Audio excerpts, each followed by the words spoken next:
Hey hockey fans, welcome into a matchup preview. Pat Strong joined by the voice himself, Rhett McGibbon. Today we're talking about the Division II men's team to start off the new year. And Rhett, Flames are coming back from a showcase in Ohio where they faced a lot of central opponents where they were able to come away 2-1. Yeah, and when you're losing, you have some bodies missing. Your captain's out, Niederer, and you have some other key cogs in the lineup that are not in due to injury.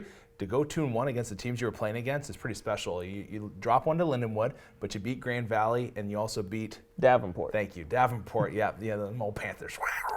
So okay, that's some pretty solid hockey you're playing, and I think the coaching staff is pleased with the outcome. Yeah, I think so, because right now, obviously, all three of those teams are going to make not only the Central region, but potentially could make a push to nationals, especially with Lindenwood being one of the top 10 teams in the nation. So, but as you said, with the depleted lineup, still very good footing. But now coming into their first home game of the new year, they're going to face another formidable foe and a foe they're familiar with, in conference foe, Rowan, who's number 3 in the Southeast. Yeah, Rowan's one of those teams that always in the top 10 mix.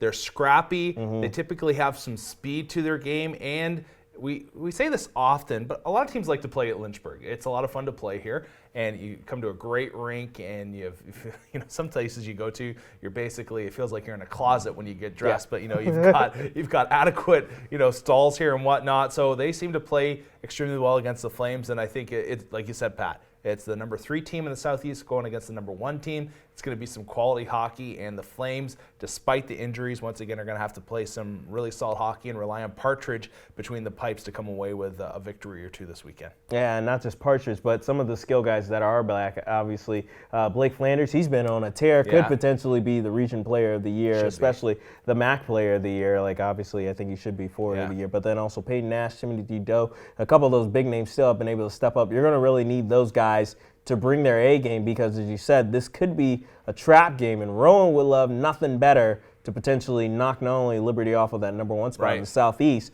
but then potentially make the Flames have to now play at regionals if they start going on a losing. Yeah, that would be huge for Rowan. And like you said, you're going to need guys to step up. Obviously Flanders is going to produce.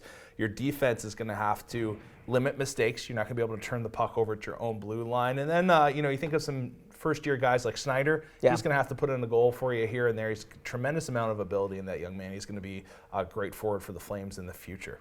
Yeah, well, Rhett, thank you again as always for your insight. Make sure you tune into both these games here Friday and also Saturday as the Flames take on the Profs of Rowan in a conference matchup. As always, that's Rhett McGibbon. I'm Pat Strong. Make sure to follow the Flames on social media and tune in next time.